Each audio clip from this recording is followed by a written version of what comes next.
شروع اللہ کا نام لے کر جو بڑا مہربان نہایت رحم والا ہے۔ الف لام را، یہ کتاب روشن کی آیتیں ہیں۔ ہم نے اس قرآن کو عربی میں نازل کیا ہے تاکہ تم لوگ سمجھ سکو۔ اے پیغمبر، ہم اس قرآن کے ذریعے سے جو ہم نے تمہاری طرف بھیجا ہے تمہیں ایک نہایت اچھا قصہ سناتے ہیں، اور تم اس سے پہلے بے خبر تھے۔ جب یوسف نے اپنے والد سے کہا کہ ابا، میں نے خواب میں 11 ستاروں اور سورج اور چاند کو دیکھا ہے، دیکھتا کیا ہوں کہ وہ مجھے سجدہ کر رہی ہیں۔ انہوں نے کہا کہ بیٹا، اپنے خواب کا ذکر اپنے بھائیوں سے نہ کرنا، نہیں تو وہ تمہارے حق میں کوئی چال چلیں گے۔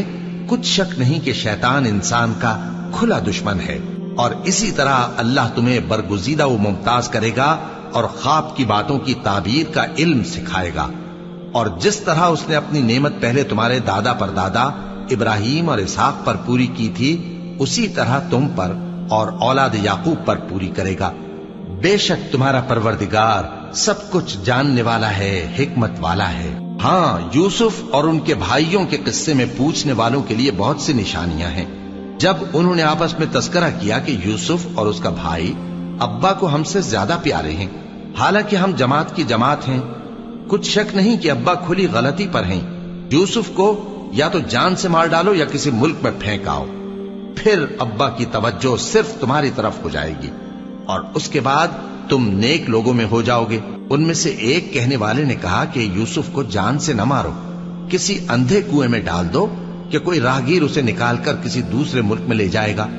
اگر تم کو کرنا ہی ہے تو یوں کرو۔ یہ مشورہ کر کے وہ اپنے والد سے کہنے لگے کہ ابا جان، کیا سبب ہے کہ آپ یوسف کے بارے میں ہمارا اعتبار نہیں کرتے، حالانکہ ہم اس کے خیر خواہ ہیں؟ کل اسے ہمارے ساتھ بھیج دیجئے کہ خوب میوے کھائے اور کھیلے کودے، ہم اس کے نگہبان ہیں۔ انہوں نے کہا کہ یہ امر مجھے غمناک کیے دیتا ہے کہ تم اسے لے جاؤ، یعنی وہ مجھ سے جدا ہو جائے، اور مجھے یہ بھی خوف ہے کہ تم کھیل میں اس سے غافل ہو جاؤ اور اسے بھیڑیا کھا جائے۔ وہ کہنے لگے کہ اگر ہماری موجودگی میں کہ ہم ایک طاقتور جماعت ہیں اسے بھیڑیا کھا گیا تو ہم بڑے نقصان میں پڑ گئے۔ غرض جب وہ اس کو لے گئے اور اس بات پر اتفاق کر لیا کہ اس کو اندھے کنویں میں ڈال دیں، اور ہم نے یوسف کی طرف وحی بھیجی کہ ایک وقت ایسا آئے گا کہ تم انہیں ان کے اس سلوک سے آگاہ کرو گے، اور ان کو اس وحی کی کچھ خبر نہ ہوگی۔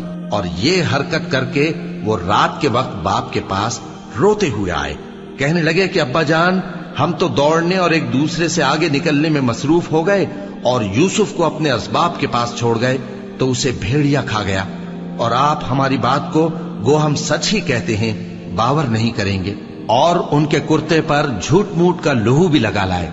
یعقوب نے کہا کہ یوں نہیں ہے، بلکہ تم اپنے دل سے یہ بات بنا لائے ہو۔ اچھا، صبر کہ وہی خوب ہے، اور جو تم بیان کرتے ہو اس کے بارے میں اللہ ہی سے مدد چاہیے۔ اور اب اللہ کی شان دیکھو کہ اس کنویں کے قریب ایک قافلہ آوارد ہوا اور انہوں نے پانی کے لیے اپنا سقا بھیجا، تو اس نے کنویں میں ڈول لٹکایا، یوسف اس سے لٹک گئے۔ وہ بولا، زہے قسمت، یہ تو ایک لڑکا ہے، اور اس کو قیمتی سرمایہ سمجھ کر چھپا لیا۔ اور جو کچھ وہ کرتے تھے اللہ کو خوب معلوم تھا، اور انہوں نے اس کو تھوڑی سی قیمت یعنی محدود چند درہموں پر بیچ ڈالا، اور وہ اس سے بیزار ہو رہے تھے۔ اور مصر میں جس شخص نے اس کو خریدا، اس نے اپنی بیوی سے جس کا نام زلیخا تھا کہا کہ اس کو عزت و اکرام سے رکھو، عجب نہیں کہ یہ ہمیں فائدہ دے یا ہم اسے بیٹا بنا لے۔ اس طرح ہم نے یوسف کو سرزمین مصر میں جگہ دی، اور غرض یہ تھی کہ ہم ان کو خواب کی باتوں کی تعبیر سکھائیں، اور اللہ اپنے کام پر غالب ہے لیکن اکثر لوگ نہیں جانتے۔ اور جب وہ اپنی جوانی کو پہنچے تو ہم نے ان کو دانائی اور علم عطا کیا، اور نیکوکاروں کو ہم اسی طرح بدلہ دیا کرتے ہیں۔ اور جس عورت کے گھر میں وہ رہتے تھے اس نے ان کو اپنی طرف مائل کرنا چاہا، اور دروازے بند کر کے کہنے لگی، یوسف جلدی آؤ۔ انہوں نے کہا کہ اللہ پناہ میں رکھے، وہ یعنی تمہارے میاں تو میرے آقا ہیں، انہوں نے مجھے اچھی طرح سے رکھا ہے، میں ایسا ظلم نہیں کر سکتا، بے شک ظالم لوگ فلاح نہیں پائیں گے۔ اور اس عورت نے ان کا قصد کیا اور انہوں نے اس کا قصد کیا۔ اگر وہ اپنے پروردگار کی نشانی نہ دیکھتے تو جو ہوتا سو ہوتا۔ یوں اس لیے کیا گیا کہ ہم ان سے برائی اور بے حیائی کو روک دیں، بے شک وہ ہمارے چنے ہوئے بندوں میں سے تھے۔ اور دونوں دروازے کی طرف بھاگے، آگے یوسف پیچھے زلیخا۔